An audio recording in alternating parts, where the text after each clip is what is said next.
سورۃ زلزال مدنی ہے، 8 آیتیں ہیں، نزول میں 93 ہیں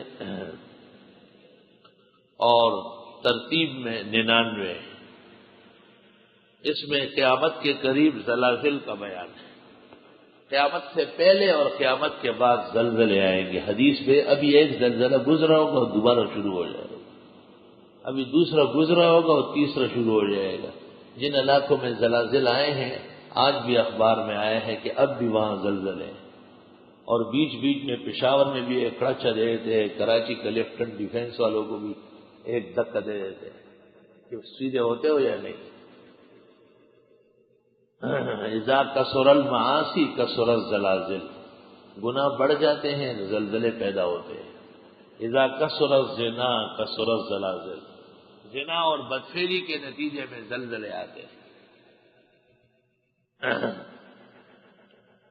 بسم اللہ الرحمن الرحیم۔ اذا زلزلت الارض زلزالها، جس وقت ہلا دی جائے گی زمین زلزلے کے ساتھ، واخرجت الارض اثقالها، اور نکالے گی زمین اپنے معدنیات کو۔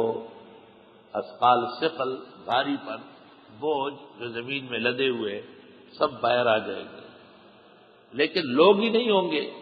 وقال الانسان ما لها، کہے گا انسان کیا ہوا ہے زمین کو، ہر طرف نیچے سے سونا اور چاندی باہر آ جائے گی۔ یومئذ تحدث اخبارها، اس دن بتائے گی وہ اپنی خبریں۔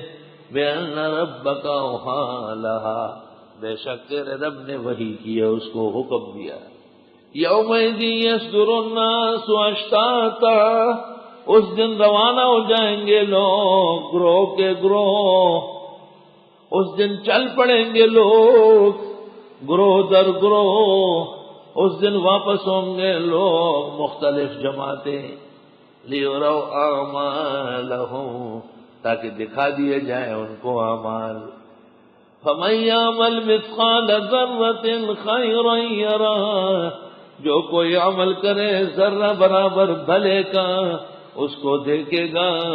ومن یعمل مثقال ذرۃ شرا یرہ، اور جو عمل کرے گا ذرہ برابر شر کا اس کو دیکھے گا۔ جو جس نے کیا خیر تو خیر، شر تو شر، ہر چیز حاضر ہوگی۔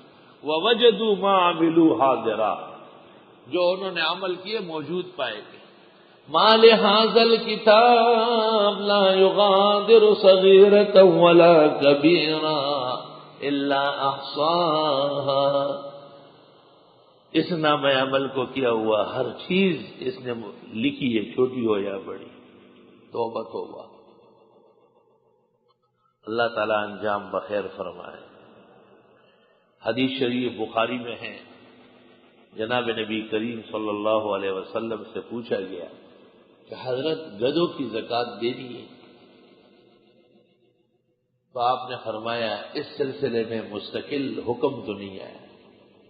قرآن مجید کی ایک چھوٹی سی آیت ہے، الا الآیہ الشاذہ الفاظہ الجامعہ، چھوٹی، بالکل چھوٹی، لیکن بہت بامعنی آیت ہے۔ فمن یعمل مثقال ذرۃ خیرا یرہ، جو ذرہ برابر خیر کرے گا خیر پائے گا۔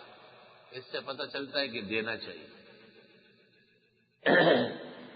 اس سے یہ پتہ بھی چلا کہ ضرورت کے وقت جناب نبی کریم صلی اللہ علیہ وسلم بھی قرآن کریم سے استدلال فرماتے، اور جب وحی نہ ہو تو پیغمبر بھی قیاس کر سکتے۔